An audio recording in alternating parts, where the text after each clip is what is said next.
স্বৈরাচারী হাসিনার সাথে মিটিং এর পর গ্রেফতার হয় পতিত আওয়ামী লীগের এক নেতা।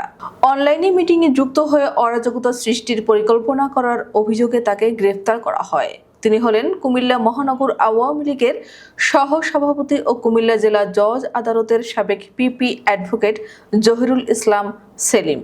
গত ৮ মে বৃহস্পতিবার রাত ২টার দিকে কুমিল্লা নগরের দক্ষিণ চরথা এলাকার নিজ বাসভবন থেকে তাকে গ্রেফতার করা হয় বলে পুলিশ সূত্রে নিশ্চিত হওয়া গেছে।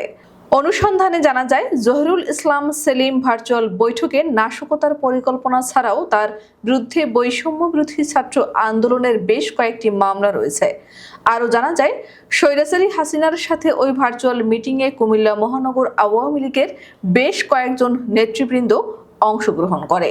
এই মিটিংয়ে কুমিল্লা সদরের সাবেক এমপি স্বৈরাচারের দোসর আকমা বাহাউদ্দিন বাহার সহ উল্লেখযোগ্য সংখ্যক